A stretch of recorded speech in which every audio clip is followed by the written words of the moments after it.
আমার দেশে যখন পানি লাগবে তখন তারা আটকিয়ে রাখে, আর যখন পানি লাগবে না তখন তারা আমাদেরকে ভাসিয়ে দেয়। প্রিয় ভাইরা আমার, কাদের কথা বলছে আপনারা বুঝতে পাচ্ছেন? আমাদের পার্শ্ববর্তী দেশ ভারতের মানুষেরা যখন আমাদের প্রাণের প্রয়োজন, হাহাকার, বাংলাদেশে তখন তারা আটকিয়ে রাখে।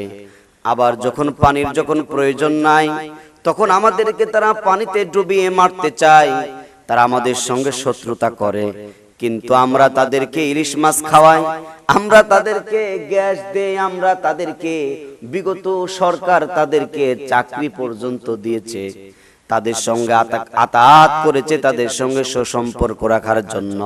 কিন্তু যতই সুসম্পর্ক রাখুন না কেন, কারণ হিন্দু যারা, নাস্তিক যারা, ইহুদি যারা মুসলমানের কোনোদিন কল্যাণ চাবে না। কারণ বাংলাদেশে 95% বাংলাদেশ মুসলমানের কোনোদিনও তারা, ওই হিন্দুবাদীরা, ওই খ্রিস্টানবাদীরা, ওই নরেন্দ্র মোদী, কসাই মোদী যারা মুসলিমের উপর আক্রমণ করে, যারা আল্লাহর ঘরকে ভাঙতে পারে, ওই সমস্ত মানুষ কোনোদিন বাংলাদেশকে কোনো সময় ভালো চাবে না, মুসলমানের ভালো চাবে না।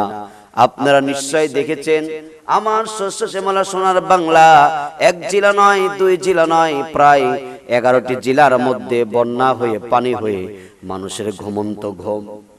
মানুষ ঘুমোতে গিয়েছে রাতের অন্ধকারে, মানুষ সারাদিন খাটনি করে, সারাদিন পরিশ্রম করে, মানুষ আরামে নিজের শান্ত মন নিয়ে যখন ঘুমাতে গিয়েছে, এই গভীর রাত্রি বাংলাদেশে আগাম বার্তা না দিয়ে তোমাদের দেশে আমরা গেট খুলে দিচ্ছি, পানি যাচ্ছে, এরকম কথা না বলে, এমনকি তারা বলতে পারতো আমার দেশের পানিকে আমরা ধরে রাখতে পারছি না, আমাদের কোনো প্রবলেম, আমাদের কোনো সমস্যার কারণে আমরা এই ডোমর বাঁধ বলেন, এই বাঁধগুলো আমরা ছেড়ে দিয়েছি, এই কথা তারা না বলে ত্রিপল বাঁধ আমরা ছেড়ে দিয়েছি, এই সমস্ত কথা, ফারাক্কার বাঁধ আমরা ছেড়ে দিয়েছি, আমরা ছেড়ে দিচ্ছি, তোমরা সতর্ক হও। যার গরু বাছুর, টাকা পয়সা, অর্থ সম্পদ, এরকম করে বাড়ির মাল সামানা কোনো কিছু আগাম বার্তা না দিয়ে, মানুষকে না জানিয়ে, আজকে আমার দেশের শস্য শ্যামলা সোনার বাংলা 100 না 200 নয়, হাজার হাজার নয়, লক্ষ লক্ষ মানুষগুলো আজকে বাড়ি ছাড়া, ঘর ছাড়া, অন্য জায়গায় আশ্রয় স্থানে কেন্দ্রে আছে। কত কষ্টের মধ্যে আছে ভাই। আমি আপনারাতে ঘুমাতে পারি, আমি আপনি 3 বেলা 1 মুঠো খাবার পাই, কিন্তু যারা বাড়িতে, আপনার ঘরের মধ্যে হাঁটু পানি, বুক পানি হয়ে গিয়েছে, খাদ্যগুলো, কোনো সমস্ত আসবাবপত্রগুলো নষ্ট হয়ে গিয়েছে, টাকা পয়সা নেওয়ার সময় পায় নাই, ঘর বাড়ি সব কিছু ধনিসাৎ হয়ে গিয়েছে, শুধু মানুষ খালি হাতে জীবন নিয়ে দূর দূরান্তে আপনার আশ্রয় কেন্দ্রে তারা আশ্রয় গ্রহণ করছে। তাদের এত কষ্ট ভাই। এই জন্য গোটা বাংলাদেশের মুসলিমরা এই পরিস্থিতিতে একবারে গ্রাম পর্যন্ত আমার অত্যন্ত ভালো লেগেছে।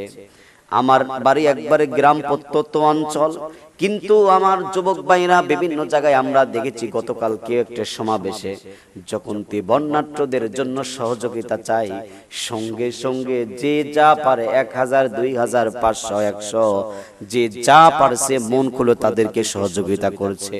ভাই আমার ঐক্যের সময় এমন এসেছে, আপনারা জানেন ফাঁসিবাদী সরকার বাংলাদেশ থেকে পালিয়েছে, তারপরে গোটা বাংলাদেশের মানুষরা একটা আনন্দিত, উল্লাসিত, মানুষরা মনে করেছিল আমরা সবাই আনন্দিত যে আমরা কোরআনের কথা বলি, ইসলামের কথা বলি, আমাদের ভোটের অধিকার দেয় না, আমাদের ভাতের অধিকার দেয় না, কথা বলার অধিকার থেকে বঞ্চিত করেছে, আমাদেরকে প্রতিটা সেক্টরে জিম্মি করে রেখেছিল।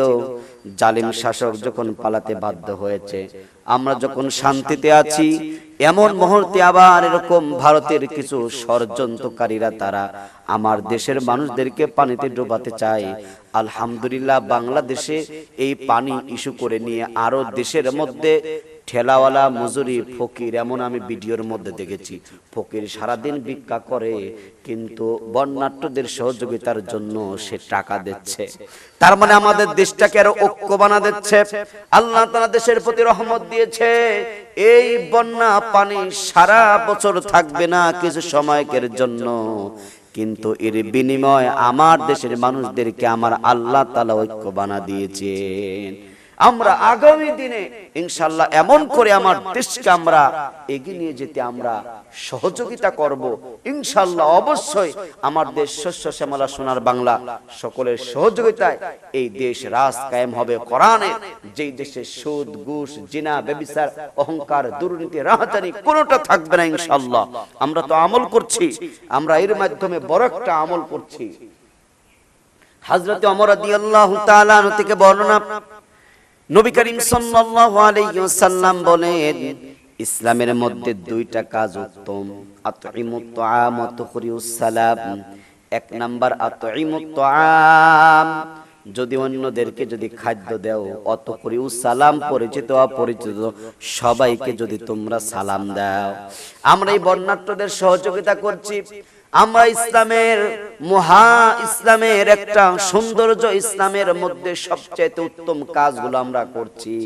ভাই আসুন, আমরা প্রত্যেকে একে অপরজনের জন্য, যেমন বন্যার্থদের জন্য যেমন আমরা সহযোগিতা করছি, আমরা খাদ্য দিচ্ছি, আমরা আমল করছি, আগামী দিন যেন আমাদের দেশ গড়ার ক্ষেত্রে যেন কোনো মতপেক্ষ যাতে না থাকে, আমরা এই দেশটাকে সৌন্দর্য করতে পারি, আমার আল্লাহ তাআলা যেন কবুল করে নেয়।